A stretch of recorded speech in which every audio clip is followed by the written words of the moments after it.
In the heart of West Africa, a seismic shift is underway. A new alliance born not from treaties in Geneva or summits in Brussels, but from the battlefields of Mali, the coup-struck streets of Niamey, and the defiant spirit of Ouagadougou, which is reshaping the map of African security. It's called the Alliance of Sahel States, or AES, and it may be the boldest and most controversial geopolitical experiment unfolding anywhere in the world today. Led by three military juntas, Mali, Burkina Faso, and Niger, the AES is challenging the old order in West Africa. It's rejecting French influence, it's breaking ties with Western institutions, and it's forming new bonds with Russia, with China, and with each other. And it's doing all of this while fighting one of the world's most violent jihadist insurgencies. But what exactly is the AES? Why did it form? Who supports it? And can a military-led alliance succeed where democracies and internal organizations have failed? Let's find out. The Alliance of Sahel States was officially born in September 2023 when the juntas of Mali, Niger, and Burkina Faso signed a charter of mutual defense in Bamako. The idea to form a regional bloc that could protect its members from both external aggression and internal instability. All three countries had experienced military coups within a span of 3 years. All three had faced increasing jihadist violence from al-Qaeda and ISIS affiliates. And all three had become disillusioned with the Economic Community of West African States, or ECOWAS, which is a regional bloc they accused of being manipulated by France and too slow to respond to security threats. Together, they formed the AES as both a political statement and a military commitment. The decision to break away from ECOWAS wasn't just symbolic, it was strategic. ECOWAS had imposed sanctions on each of the AES countries after their coups, demanding a return to civilian rule.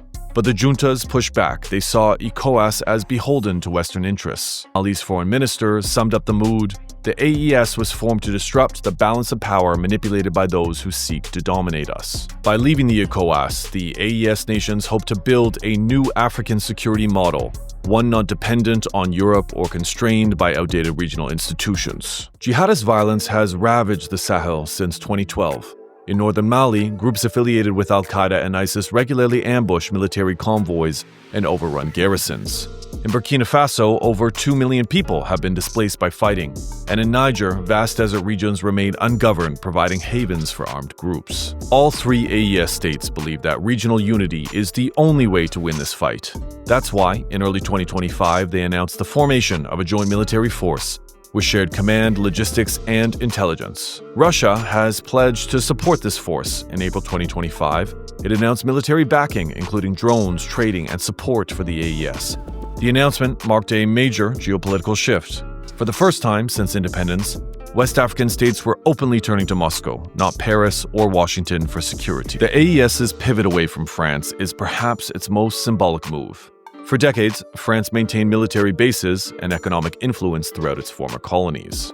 But growing resentment, fueled by accusations of neocolonialism, failed counterinsurgency operations, and economic exploitation, has led to mass protests and calls for withdrawal.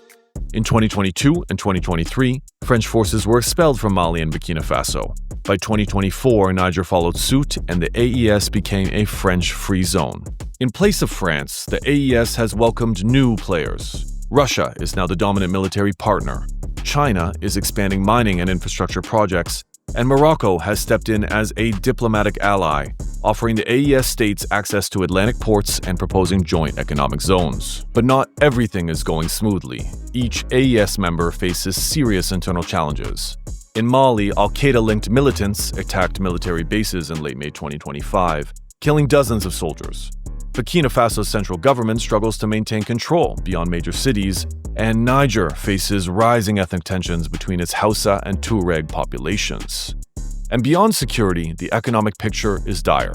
Sanctions from ECOWAS and the African Union have limited access to international banking and aid. Inflation is rising. Electricity and fuel shortages are widespread. Still, the juntas remain popular, especially among rural populations who see them as nationalists standing up to foreign meddling. The AES isn't just about soldiers and borders, it's also about cultural revival. In March 2025, Mali hosted the Ségou Art Festival, a celebration of West African music, art, and poetry. The event, held on the banks of the Niger River, brought together artists from across the AES region. Its message that unity isn't just military, it's cultural. The festival's organizer put it simply: we are more than our crises, we are people with identity, with resilience, with hope. Events like this serve as soft power for the AES, countering international narratives that depict it solely as a military bloc run by the juntas. Other countries are also watching closely. Togo has expressed interest in joining or partnering with AES. Chad, already ruled by military government, is monitoring developments, and Guinea, another coup-led state, has praised AES efforts. The model is spreading. Even Morocco, far from the Sahel, has offered logistical partnerships. In April 2025, the AES states backed Morocco's initiative to provide sea access to landlocked countries through ports like Casablanca and Tangier. This opens the door to a wider bloc, a Sahel-Maghreb trade and security corridor that could bypass traditional Western and ECOWAS frameworks. The world's reaction to AES has been mixed, as France has been furious, and Paris has called AES a danger to regional stability, and the French media now portrays the alliance as a Russian Trojan horse. The United States, on the other hand, has been cautiously critical. While Washington has not cut off aid entirely, it's reduced cooperation and warned of democratic backsliding. Russia has been enthusiastic. The Kremlin sees AES as a win, proof that its Africa strategy is paying off. China has been quietly supportive, as Beijing prefers stability in its infrastructure projects and has started negotiating new mineral deals. The African Union, on the other hand, has been divided, as some member states want to suspend AES countries, whereas others argue they represent legitimate alternatives to failing democracies. The Sahel is rich in resources, especially gold, uranium, and rare earth metals. AES states are trying to nationalize control over these sectors. In April 2025, Niger expelled a Chinese mining company from a key uranium site, citing environmental damage and unfair contracts. Burkina Faso is also renegotiating its gold mining licenses, and Mali is seeking Russian investment in lithium extraction. This resource nationalism could fund AES security ambitions, but it also risks scaring away investors. Still, the message is clear. The Sahel wants to control its own wealth. So where does the AES go from here? In May 2025, the alliance announced plans to form a joint economic commission, a shared digital payment system, and even a regional satellite program for military surveillance. It's ambitious, maybe too ambitious. But the broader point remains. The AES isn't just a reaction to insecurity, it's an attempt to create a new model for African governance, military-led, resource-driven, and unapologetically sovereign. Its success or failure will shape not just the Sahel, but the entire future of African geopolitics. The Alliance of Sahel States is rewriting the rules.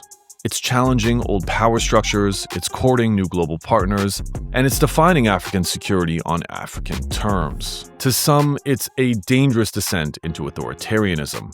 To others, it's a long-overdue assertion of independence.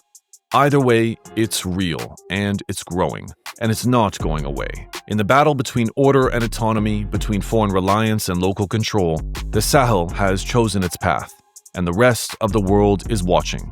Because in the red sands of West Africa, the next great chapter in global realignment is already being written. I want to thank you for your time today. Please like and subscribe for more great content. Thanks.